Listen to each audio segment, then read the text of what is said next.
विश्व के कोने कोने में यूट्यूब के माध्यम से हमसे गुरु मंत्र लेकर वैदिक परंपरा में आगे बढ़ने वाले मेरी प्रिय शिष्यों, सज्जन और सन्नारियों, रामायण की कथा सुना रहा हूँ मैं आपको। इसलिए चैनल को सब्सक्राइबर कर लीजिए, लाइक कर दीजिए, घंटी दबा दीजिए। और ज्योतिष का कोई प्रश्न है तो 9825200108 पर फ़ोन कर लीजिए। आपकी सारी ज्योतिष हम बता देंगे।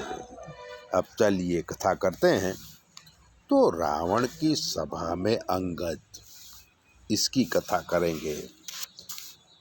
दूसरा दिन था। श्री राम सुबह सुग्रीव के सभी साथियों को बुला के आगे की रणनीति बनाने के लिए सभी से सलाह मांगी। तब जामवंत जी बोले कि प्रभु, आप पहले रावण के दरबार में दूत भेजिए। इस कार्य के लिए अंगद सर्वश्रेष्ठ रहेंगे। सभी का मत लेके श्री राम अंगद को रावण के दरबार में जाने की आज्ञा दी। श्री राम की आज्ञा पाकर अंगद सभी को प्रणाम कर रावण के दरबार में जाने के लिए लंकापुरी में प्रवेश किया। तो उनकी भेंट रावण के पुत्र से हुई। दोनों में झगड़ा हो गया। तो अंगद ने उसे उठा के जमीन में पटक दिया और वो मर गया। उसे मार के अंगद रावण के दरबार में जाने लगे।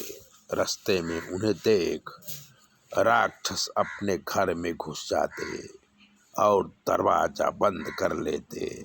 ऐसे करते करते अंगद जी रावण के दरबार में पहुँचे।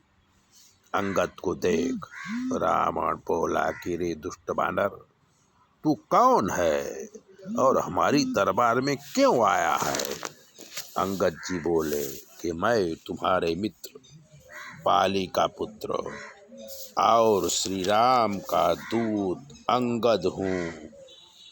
तुम्हें समझाने आया हूँ कि मंदोदरी और मंत्रियों को साथ लेकर सीता माता को प्रभु के चरणों में अर्पण कर माफ़ी मांग ले। श्री राम का भजन करो, वरना लंका सहित सारे राक्षसों का विनाश हो जाएगा। रावण क्रोधित हुए और बोला कि रे दुष्ट बानर, तुझे मेरी शक्तियों का परिचय नहीं है? कैलाश को उठा के उछालने वाला, जिससे देव दानव डरते हैं, मेरा नाम रावण है। क्या तुमने मेरी कीर्ति सुनी नहीं है? तब अंगद जी बोले कि मैं तो 3 रावण का नाम सुना है।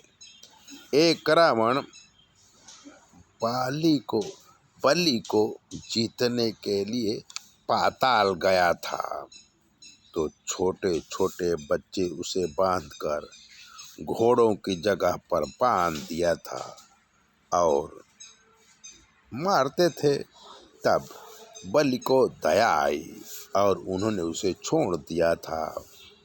दूसरे रावण को जानवर समझकर सहस्त्रबाहु ने बांधकर अपने घर ले गए थे और उसके साथ खेलते थे। तब पुलस्त्य ऋषि ने मुक्त कराया था। तीसरे रावण को मेरे पिता बाली 6 महीने तक अपनी काख में दबा कर रखा था। इन तीनों में तुम कौन से रावण हो? अंगद के कटु वचन सुनकर रावण बोला कि तू बाली का पुत्र है, कुलघाती है। तुमने मेरा पराक्रम नहीं सुना, जिसने अपने मस्तक खुद ही काट के शिवाग्नि में हवन किया है, वही रावण हूँ। मुझसे सारी सृष्टि डरती है। अंगद जी ने कहा कि व्यर्थ का बकवास छोड़, राम की शरण में जा। मैं तेरा कल्याण चाहता हूँ, इसीलिए तुझे ये बातें बताता हूँ। मैं दूत बन के आया हूँ, इसलिए श्री राम जी की आज्ञा नहीं है, वरना अभी का अभी तुम सबका वध करके मंदोदरी सहित सीता जी को ले जाता। रावण बोला, इस बंदर को पकड़ के सजा दो।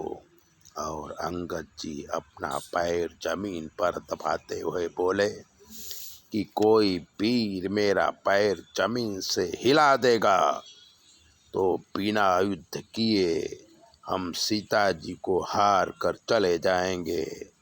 एक एक से एक बढ़कर योद्धा खड़े हुए, पर किसी ने अंगद के पैर को हिला डुला भी नहीं सका। अंत में रावण खुद अंगद के पैर पकड़ने आया। तब अंगद ने कहा कि मेरे पैर पकड़ने से कुछ नहीं होगा, राम जी का पैर पकड़ो तो कल्याण हो जाएगा। और उसके मुकुट उतार कर राम जी के चरणों में फेंक दिया और बोले कि रे मूर्ख, तू मरा हुआ है, तुझे क्या मारना।